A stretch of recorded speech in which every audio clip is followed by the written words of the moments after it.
ये 7 लोग किसी भी व्यक्ति के दुख दर्द को नहीं समझते। नमस्कार मित्रों, स्वागत है आपका हमारे अमृत विचारधारा चैनल में। मित्रों, आचार्य चाणक्य कहते हैं इस संसार में 7 लोग ऐसे हैं जो कभी किसी के दुख को नहीं समझते। सबसे पहले नंबर पे है राजा। किसी व्यक्ति का दुख क्या होता है राजा इसे नहीं जानता, क्योंकि कहते हैं कि जाके पैर न फटी बिवाई, सो क्या जाने पीर पर आई। मित्रों, यह कहावत 16 आने सही है, क्योंकि जिसने जीवन में दुख देखे ही न हो वह दूसरों के दुखों को क्या समझ सकता है। इसके साथ ही राजकाज चलाने में राजा को कठोर होना ही पड़ता है। इसके बाद वेश्या की बात करें तो उसे भी किसी के दुख दर्द से कोई मतलब नहीं होता। उसकी तरफ से कोई मरे या जिए, किसी का घर फूंके या बर्बाद हो, उसे तो बस पैसा चाहिए।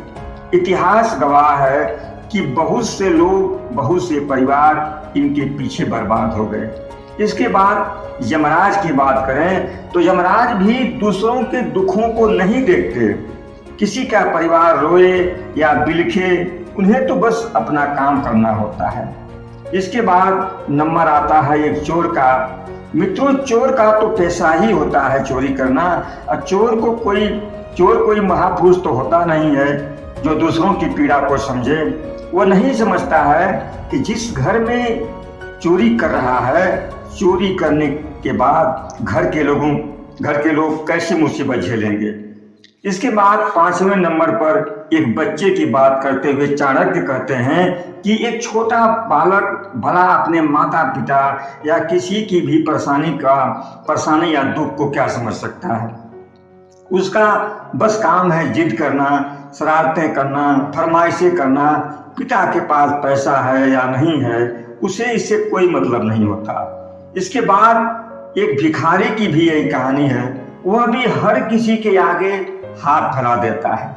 उसे नहीं पता कि सामने वाले के पास पैसा है या नहीं भी है। और अगर हम उन लोगों की बातें करें जिन लोगों को दूसरों को आपस में लड़ाने में मजा आता है, ऐसे लोगों की तो आत्मा और इंसानियत ही मर जाती है, जिन्हें दूसरों को दुखी करने में ही खुशी मिलती है। अगर कोई परिवार हंसी खुशी अपने जीवन में कमा खा रहा होता है और उस परिवार का कोई एक भी सदस्य उनके चंगुल में फंस गया, तो समझ लेना उस परिवार का सर्वनाश होना निश्चित है। मित्रों, चाणक्य कहते हैं वैसे तो ये 7 लोग ऐसे होते हैं जिन्हें दूसरों के दुख से कोई मतलब नहीं होता है। चाहे कोई कितना भी कष्ट में हो, इन्हें कोई फर्क नहीं पड़ता है। लेकिन इनमें से बच्चे और भिखारी को अलग कर दिया जाए तो बचे हुए 5 लोगों पर तो कभी भूल कर भी विश्वास नहीं करना चाहिए। क्योंकि राजा की बात करें तो राज परिवार के लोग सत्ता के लोभ में कूटनीति के शिकार होते हैं। इनसे बचकर ही रहना बहुत बेहतर होता है। और कोई औरत अगर कई लोगों के संपर्क में रहती है, उस पर भी विश्वास नहीं करना चाहिए, क्योंकि ऐसी औरतें कहती कुछ और हैं और करती कुछ और हैं। वो प्रेम तो किसी अन्य से करती हैं, लेकिन प्रेम का प्रदर्शन किसी और से करती हैं। यमराज पर भी भरोसा नहीं किया जा सकता कि कब आकर किसको उठा ले जाएं। इसलिए चाणक्य कहते हैं कि जीवन में धर्म कर्म करते हुए अच्छे कर्मों के साथ जीवन जीना चाहिए। और चोर के ऊपर भी आपको विश्वास नहीं करना चाहिए, क्योंकि वह कभी भी मौका मिलने पर आपके साथ धोखा कर सकता है, आपका धन चुरा सकता है।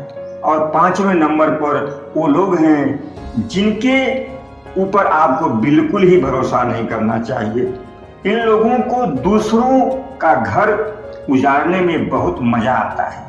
ये ऊपर से ऐसी बातें करेंगे जैसे आपको लगेगा कि ये आपके हमदर्द हैं, लेकिन इनके पास कुटिल चालें होती हैं और समाज के अधिकांश लोग इनकी कुटिल चाल में फंस जाते हैं। और जब एक बार आप इनकी बातों में फंस गए तो फिर आपका इनके चंगुल से निकलना मुश्किल हो जाता है, आपका परिवार बर्बाद हो जाता है। अक्सर ये वही लोग होते हैं जिनके पास सकारात्मक विचारधारा नहीं है। ये लोग नकारात्मक भावों से ग्रसित होते हैं। इसलिए आपको हमेशा अपने जीवन में ऐसे नकारात्मक तत्वों से बचकर रहने की जरूरत होती है। तभी आप अपने परिवार के साथ खुशहाल और समृद्ध जीवन जी पाएंगे। मित्रों, अगर आप हमारे चैनल पर नए हैं तो हमारे चैनल को लाइक और सब्सक्राइब जरूर कर दीजिएगा। धन्यवाद।